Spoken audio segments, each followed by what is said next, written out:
আপনি কি জানেন যে কাবার চারদিকে আমরা তাওয়াফ করি সেটি কে বানিয়েছিলেন এবং এর পাথরগুলো কোথা থেকে আনা হয়েছিল?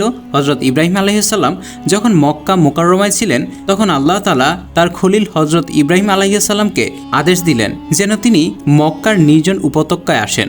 হজরত ইব্রাহিম আলাইহিসসালাম যখন সেখানে পৌঁছালেন তখন দেখলেন যে তার পুত্র ইসমাইল এখন একজন শক্তিশালী, বুদ্ধিমান এবং নেক নৌজওয়ানে পরিণত হয়েছেন।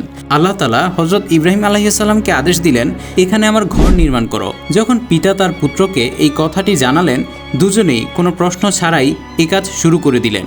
হজরত ইসমাইল আলাইহিসসালাম চারপাশের পাহাড় থেকে ভারী ভারী পাথর নিজের শক্তিশালী কাঁধে বয়ে আনতেন। তার হাত ছিলে যেত, ঘামে ভিজে একাকার হয়ে যেতেন, কিন্তু মুখে সবসময় হাসি থাকত, কারণ তিনি জানতেন যে এটি আল্লাহর কাজ।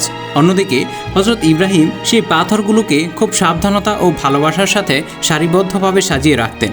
প্রতিটি পাথর এমনভাবে রাখতেন যেন কোনো মা তার সন্তানকে কোলে রাখেন। এভাবেই দেয়ালগুলো ধীরে ধীরে উঁচু হতে থাকে।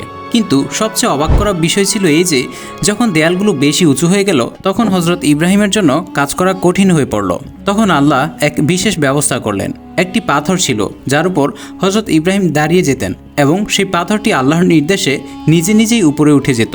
এটি সেই বরকতময় পাথর যা আজও মাকামে ইব্রাহিম নামে পরিচিত এবং এর উপর হজরত ইব্রাহিমের পদচিহ্ন আজও সংরক্ষিত আছে। এই সময় আল্লাহর ফেরেশতা হজরত জিব্রাহিল নির্দেশনার জন্য সেখানে আসলেন। তিনি জান্নাত থেকে একটি বিশেষ পাথর নিয়ে আসলেন যাকে হাজরে আসওয়াদ বলা হয়। হজরত ইব্রাহিম আলাইহিসসালাম সেটি কাবার পূর্ব কোণে স্থাপন করলেন, যেখান থেকে আজও তাওয়াফ শুরু হয়।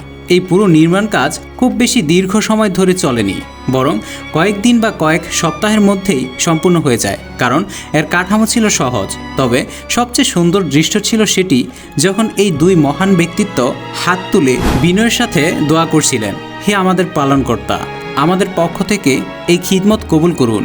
নিশ্চয়ই আপনি সব কিছু শ্রবণকারী এবং সব কিছু জানেন। কি চমৎকার দৃশ্য! পৃথিবীর দুই শ্রেষ্ঠতম মানুষ আল্লাহর ঘর বানাচ্ছে, তবুও তারা বিনয়ের সাথে দোয়া করছেন যেন আল্লাহ তাদের পরিশ্রম কবুল করেন।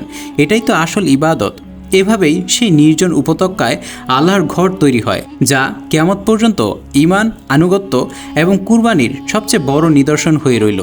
আজ কোটি কোটি মুসলমান সেই কাবার দিকে মুখ করে সিজদা করেন। সুবহানাল্লাহ।